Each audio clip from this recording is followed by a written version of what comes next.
Hello friends, circle of education welcomes you. हम modern age के author T.S.. Elliot को कर रहे हैं। तो टी.एस. इलियट की लास्ट वीडियो में हमने उनकी बायोग्राफी को बहुत ही अच्छे से डिटेल में कवर किया था। अगर आपने अब तक वो वीडियो नहीं देखी है तो चैनल की प्लेलिस्ट में जाके चेक कर लें। आपके एग्ज़ाम के पॉइंट ऑफ व्यू से ज़रूरी होने वाली वीडियो है। आज के इस वीडियो में हम टी.एस. इलियट ने जितने भी वर्क लिखे हैं, चाहे वो prose, poems, play, drama, novel, कोई भी वर्क हो, उनकी आज एक प्रॉपर लिस्ट देखेंगे हम। साथ ही वो किस ईयर में पब्लिश हुई थी ये भी देखते हुए चलेंगे। एग्ज़ाम्स में क्वेश्चन अक्सर जो है टाइटल्स पे बन जाते हैं और स्टूडेंट्स को पता ही नहीं होता है कि ये वर्क किसने लिखा था, इसलिए एक प्रॉपर लिस्ट लेकर के चलना साथ में ज़रूरी होता है। वीडियो शुरू करने से पहले आप लोगों से एक अपील है कि अगर आपको वीडियोस पसंद आ रही हैं, नोट्स समझ आ रहे हैं, तो वीडियो को लाइक करें। आपके जो भी ओपिनियन है कमेंट सेक्शन में रखें और अगर आप चैनल पे नए हैं तो चैनल को सब्सक्राइब करें। चलिए आज की इस वीडियो को हम शुरू करते हैं।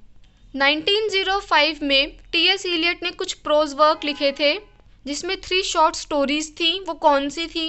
The bird of prey, a tale of a whale, the man who was a king. ये जब हम बायोग्राफी वाली वीडियो कर रहे थे तब भी हमने कवर किया था, अगर आपको याद हो।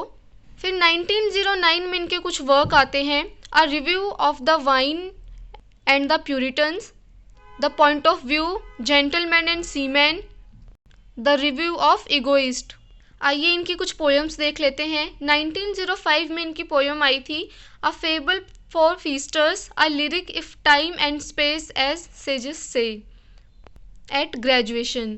1907 में इनका वर्क आया था song of space and time as sages say. ऊपर वाले टाइटल में और अब में आपको कंफ्यूज नहीं होना है, दोनों में डिफरेंस है। पहला जो है वो लिरिक है of time and space as sages say, और दूसरा जो है वो सॉन्ग है of space and time and sages say. 1908 में इनका वर्क आता है बिफोर मॉर्निंग और सर्च पेलेस। 1909 में इनके वर्क आते हैं song when we came home across the hill, on a portrait nocturne. 1910 में इनके वर्क आते हैं ह्यूमरेस्क्यू, स्प्लीन, ओड। बात करें अगर इनके पोइट्री की तो इनके पोएटिक कलेक्शंस भी बहुत सारे पब्लिश हुए थे। 1970 में इनका फेमस और पहला पोइट्री कलेक्शन आया था प्रूफ्रॉक एंड अदर ऑब्जर्वेशन।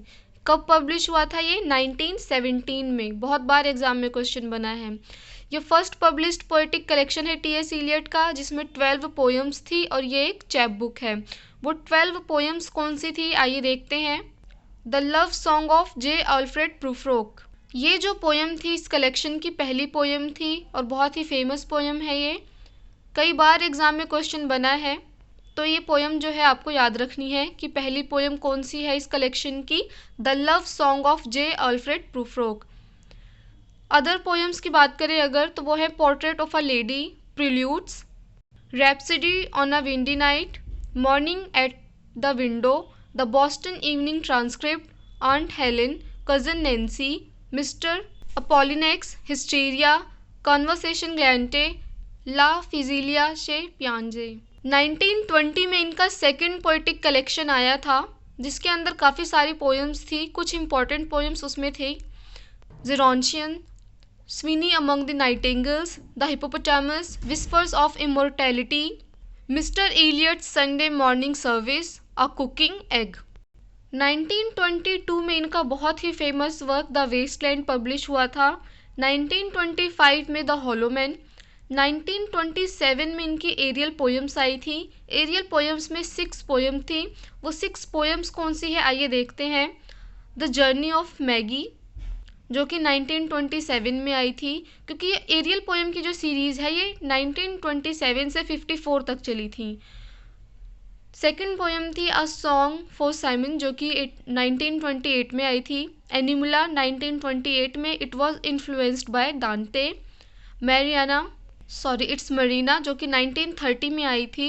और आपको इसके टाइटल से कंफ्यूज नहीं होना है क्योंकि हमने टेनिसन भी किया था और उनकी जो पोएम थी वो मैरियाना थी। तो ये डिफरेंस जो है आपको याद रखना है। टेनिसन की पोएम जो है वो मैरियाना है और टी.एस. इलियट की जो पोएम है वो है मरीना। ट्रिम्फल मार्च, जो कि 1931 में आई थी। The cultivation of Christmas tree 1954। Other poems की बात करें, 1930 में इनका वर्क आया था एश वेडनेसडे, 1931 में कोरियोलन, 1939 में इनका वर्क आया था old possum's book of practical cats. Next है the marching song of the political dogs, ईयर आप साथ में देखते रहना। Billy McCaw the remarkable parrot, 1945 में आया था फोर क्वार्टर्स। और ये जो वर्क है ना फोर क्वार्टर्स, टी.एस. एलियट जो है इसको अपना मास्टरपीस मानते थे। फोर क्वार्टेट्स में क्या है, फोर लॉन्ग पोएम्स हैं। तो कई बार एग्जाम में क्वेश्चन बना है कि फोर क्वार्टेट्स में कौन सी फोर पोएम्स हैं।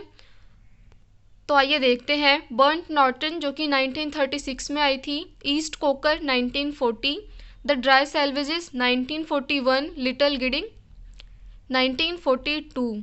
तो ये ईस्ट कोकर और लिटिल गिडिंग जो है, इन पोएम्स की इम्पोर्टेंस क्या है, अगर आपने बायोग्राफी वाली वीडियो देखी होगी तो ये आपको याद होगा। कमेंट सेक्शन में कमेंट करके ज़रूर बताना। टी.एस. एलियट ने कुछ प्लेज भी लिखे थे, वो कौन से थे आइए देखते हैं। 1926 में इनका प्ले आता है स्विनिया गोनिस्टेस। ये पहला इनका प्ले है लेकिन ये इनकम्प्लीट होता है, इसमें सिर्फ एक ही एक्ट है।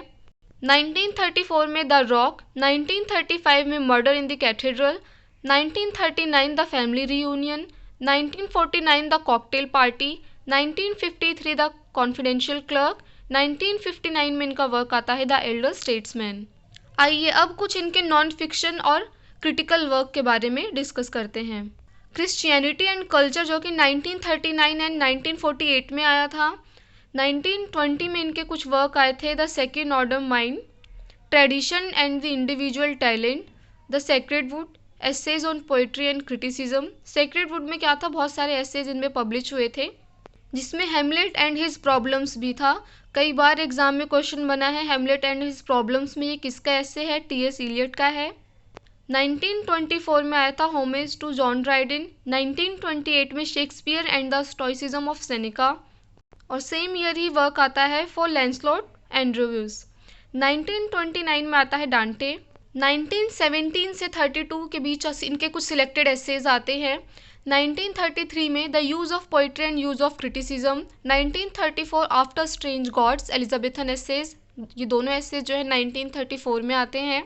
1936 में essays ancient and modern, 1939 the idea of Christian society, 1941 a choice of Kipling's works, 1948 notes towards the definition of culture, 1951 poetry and drama, 1954 the three voices of poetry, 1956 the frontiers of criticism, 1957 on poetry and poets. आइए कुछ ऐसे work discuss करते हैं जो इनकी death के बाद publish हुए थे। ऐसे वर्क को क्या बोला जाता है, वैसे तो मैं बहुत बार बता चुकी हूँ बट फिर से रिपीट करती हूँ कि आफ्टर डेथ जो वर्क पब्लिश होते हैं उनको पोस्टह्यूमस वर्क बोला जाता है। तो 1965 में इनका वर्क आता है टू क्रिटिसाइज द क्रिटिक, 1974 में द वेस्टलैंड फैक्सिमिली एडिशन। जो पोएट्री है द वेस्टलैंड वो 1922 में आती है, ये आपको याद रखना है, ये दूसरा एडिशन है। और 1909 से 17 के बीच में आते हैं इनके वर्क, मतलब इनको लिखा इस ड्यूरेशन में गया था लेकिन पब्लिश ये 1996 में हुए हैं। Invention of the March hare poems. तो आज की इस वीडियो को हम यहीं कंप्लीट करते हैं। अपकमिंग वीडियोस में इनके जो भी मेजर वर्क हैं जिसमें से अक्सर एग्जाम में क्वेश्चन बन जाते हैं, हम उनको डिटेल में कवर करेंगे। तो अगर आपको नोट्स समझ आ रहे हैं, वीडियोस पसंद आ रही हैं तो लाइक करें, अपने ओपिनियन कमेंट सेक्शन में रखें और अगर आप चैनल पर नए हैं तो चैनल को सब्सक्राइब करें। Thanks for watching this video.